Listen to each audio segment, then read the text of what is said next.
الحمد لله وأصلي وأسلم على من بعث رحمة للعالمين. معنى الآية, le sens du verset, c'est que on vous a permis durant les nuits du Ramadan de coïter avec vos épouses,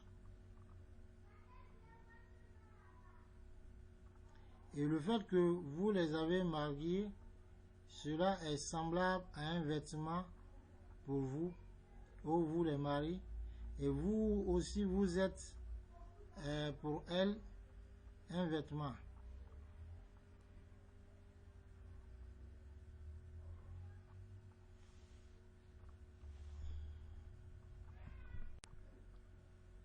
Donc, alhamdulillah, elles sont pour vous tel un vêtement au moment où vous avez des rapports sexuels avec elles. Et Allah subhanahu wa ta'ala sait que vous, les croyants, vous trompiez vous-même,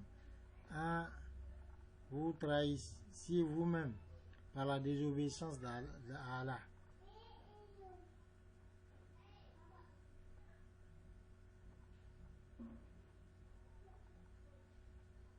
Donc, vous ne vous conformiez pas à l'ordre d'Allah subhanahu wa ta'ala qui consiste à s'abstenir d'avoir de rapports sexuels durant la nuit du Ramadan. Mais, sauf que Allah subhanahu wa ta'ala a accepté votre repentir en vous permettant, en vous rendant licite ce qui vous avait interdit auparavant, c'est-à-dire les rapports sexuels durant le mois de Ramadan. Et Allah subhanahu wa ta'ala a laissé tomber ce qui est passé, comme ce que vous faisiez de façon clandestine. Maintenant, c'est-à-dire, après qu'Allah subhanahu wa ta'ala vous ait permis et vous ait rendu licite le coït avec vos épouses, il vous appartient d'avoir des rapports sexuels avec elles et de rechercher ce qu'Allah subhanahu wa ta'ala a décrété pour vous. Et certains savants ont dit l'objectif, c'est de rechercher à travers les rapports sexuels que vous avez avec elles, al-walad, l'enfant. Wakil, d'autres ont dit al-murad ibtira ou laylatil qadr min layali shahr ramadan. C'est le fait de rechercher la nuit du 4 durant les nuits du mois de Ramadan.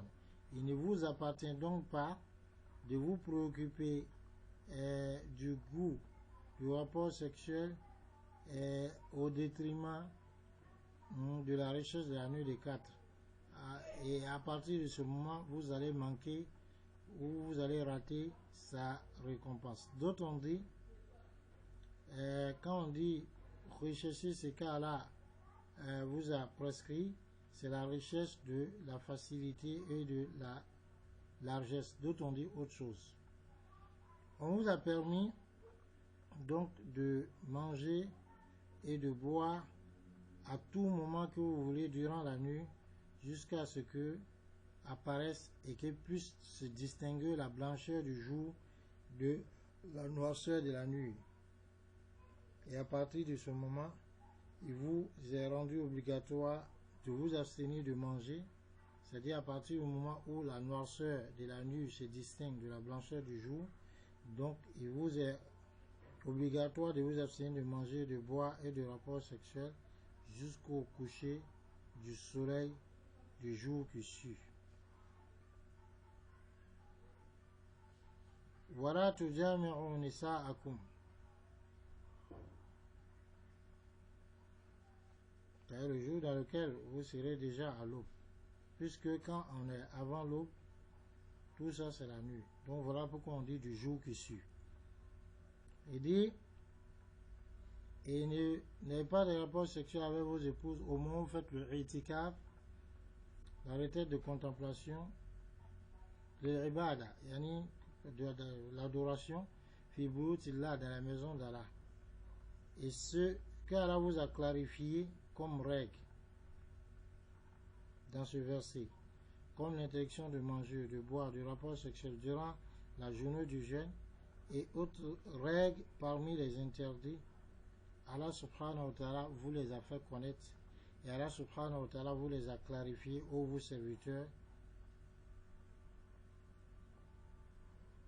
liyafsilaha anil halal, afin donc de distinguer cela, de vous détailler cela, que vous puissiez distinguer cela de ce qui est licite et vous la faire, c'est-à-dire distinguer pour vous. Il vous appartient donc de faire en sorte que de vous éloigner de ce qu'Allah vous a interdit et de la façon dont Allah vous a détaillé, et de la façon dont Allah subhanahu wa ta'ala a détaillé aux gens les règles du jeûne avec une clarification nette. De cette façon, Allah vous détaille encore les autres règles et les autres jugements dans son livre, et conformément à ce que son messager sur la a dit. Et Allah subhanahu wa ta'ala vous les éclaircit d'un très grand éclaircissement afin que vous puissiez les accomplir en faisant ce qu'Allah vous a ordonné et en délaissant ce qu'Allah vous a interdit. C'est ça la crainte d'Allah subhanahu wa ta'ala. Ça, c'est ce qui concerne le sens du verset. Un autre sens du verset,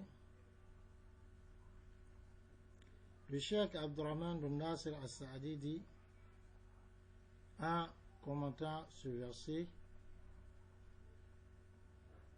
au début de l'obligation du jeûne, il était interdit aux musulmans, durant la nuit, après avoir dormi, de manger, de boire et d'avoir des rapports sexuels.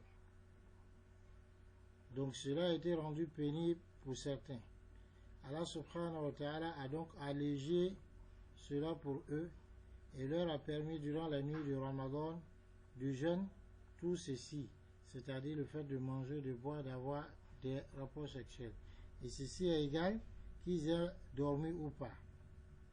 Et cela parce que eux-mêmes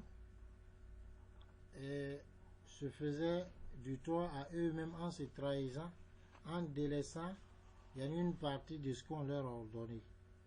Fataba Allah alaykum, Allah a accepté votre repentir, bien wassa alakum amran kana laula tawsi'atuhu mujiban lil ism. Allah a accepté votre repentir comment? En vous élargissant une affaire qui n'eût été sa largesse allait occasionner le péché. Wa'afa ankum, Allah a laissé tomber ma salafa min takhawun, ce que vous aviez fait auparavant. Fal'an, ba'da hadhihi ar-rukhsa was-sa'a min Allah. Fal'an, maintenant, c'est-à-dire après cette facilité et cette largesse venant de la part d'Allah, bashiruhunna, donc il dit ayez des rapports sexuels avec les femmes, c'est-à-dire en termes de coït, wa qubla, et de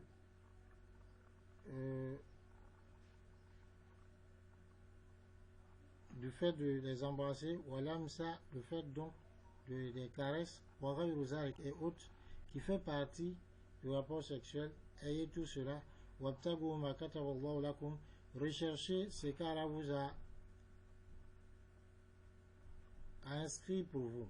C'est-à-dire, ayez pour intention, lorsque vous allez avoir des rapports sexuels avec vos épouses, que ce soit par coït ou par embrassage ou par caresse, l'intention doit être de se rapprocher d'Allah subhanahu wa ta'ala.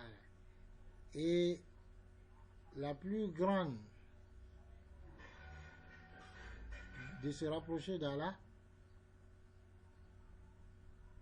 et d'avoir pour intention, aussi vous devez avoir pour intention le plus grand objectif du coït, qui est d'obtenir une progéniture, et le fait donc de préserver votre chasteté, préserver donc votre sexe contre le haram et le sexe de votre femme contre le haram, et aussi atteindre les objectifs du mariage. Mais parmi ce qu'Allah subhanahu wa ta'ala vous a inscrit aussi, c'est la nuit du 4, qui est conforme ou alors qui tombe durant les nuits du jeûne de Ramadan. Il ne vous appartient donc pas de vous laisser préoccuper par ce désir donc de coït en délaissant alors la recherche de la nuit du cadre et en la bâclant. Fallazatu mudrika, car le désir c'est quelque chose qu'on peut atteindre. Walaylatul qadr, alors que la nuit du 4, iza fatat lam tudrak, lorsque elle manque, on ne peut pas l'atteindre. Wa kulu washrabu, mangez et buvez hatta yatabayyana lakum al-khaytu al-abyad min al-khayt al-aswad min al-fajr. Mangez et buvez jusqu'à ce que vous puissiez distinguer le fil blanc du fil noir du fajr.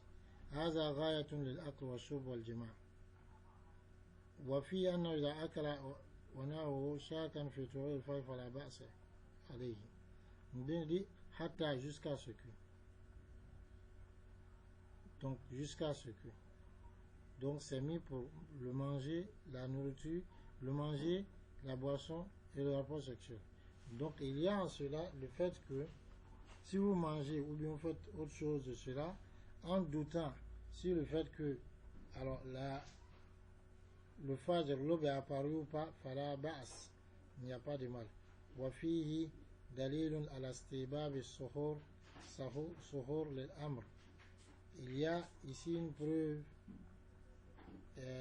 yani car on accorde la bonne compréhension. On va continuer avec le duo suivant.